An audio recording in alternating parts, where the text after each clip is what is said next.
ഇപ്പം ഇറങ്ങാൻ വേണ്ടി പോകുന്ന ഗോഡ്സില എക്സ് കോങ് സൂപ്പർനോവ എന്ന് പറഞ്ഞ പടത്തിൽ നമ്മുടെ കോങ്ങിന് ഒരു അയൺമാനെ പോലെ ഒരു സൂട്ടൊക്കെ കൊടുക്കാൻ വേണ്ടി പോകാണെന്നൊക്കെ പറഞ്ഞിട്ടുള്ള ഒരുപാട് റൂമേഴ്സ് കേട്ടിട്ടുണ്ടാവും. നമ്മളും അതിനെക്കുറിച്ചൊരു വീഡിയോ ചെയ്തായിരുന്നു. അതേപോലെ തന്നെ പെസഫിക് റിം അപ്രൈസിംഗ് എന്ന് പറഞ്ഞിട്ടുള്ള പടത്തിൽ ഇതേപോലെ അണ്ടർഗ്രൗണ്ടിൽ നിന്ന് വലിയ കൈജൂസ് വരുമ്പോൾ മനുഷ്യന്മാർ തന്നെ വലിയ ഒരു ഏഗേഴ്സ് എന്ന് പറഞ്ഞിട്ടുള്ള സാധനങ്ങളൊക്കെ ബിൽഡ് ചെയ്യും ആ കൈജൂസിനെ ഫൈറ്റ് ചെയ്യാൻ വേണ്ടിയിട്ട്. എല്ലാത്തിനും ഒരു കണ്ടൻജൻസി പ്ലാൻ ഉള്ള ഒരാളാണ് നമ്മുടെ ബാറ്റ്മാൻ.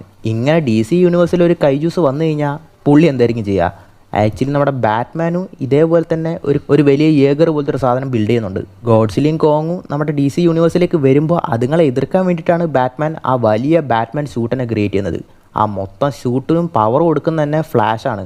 അത് കൺട്രോൾ ചെയ്യുന്നത്, അതിൻ്റെ കമ്പ്യൂട്ടർ സിസ്റ്റം മൊത്തം കൺട്രോൾ ചെയ്യുന്നത് സൈബോഗും, മൊത്തത്തിലൊന്ന് കൺട്രോൾ ചെയ്യുന്നത് നമ്മുടെ ബാറ്റ്മാനുമാണ്. ഇതൊന്നും പോരാതെ മൊത്തം ഗ്രീൻ ലാൻഡൻസും ചേർന്നിട്ട് അവരുടെ ഗ്രീൻ ലാൻഡൻ പവേഴ്സിൻ്റെ റിങ് വെച്ചിട്ട് അതും ഒരു റോബോട്ട് പോലെ ക്രിയേറ്റ് ചെയ്യും ആ മൊത്തം മോൺസ്റ്റേഴ്സിനെ എതിർക്കാൻ വേണ്ടിയിട്ട്. അതിൻ്റെ ഓരോ പാർട്സും കൺട്രോൾ ചെയ്യുന്നത് ഓരോ ഗ്രീൻ ലാൻഡൻസ് ആയിരിക്കും. ഇതിൻ്റെ മൊത്തം സ്റ്റോറി നിങ്ങൾക്ക് അറിയാൻ താല്പര്യം ഉണ്ടെങ്കിൽ താഴെ ഞാൻ ലിങ്ക് കൊടുത്തേക്കാം. റിലേറ്റഡ് വീഡിയോ അവിടെ ഉണ്ടാവും.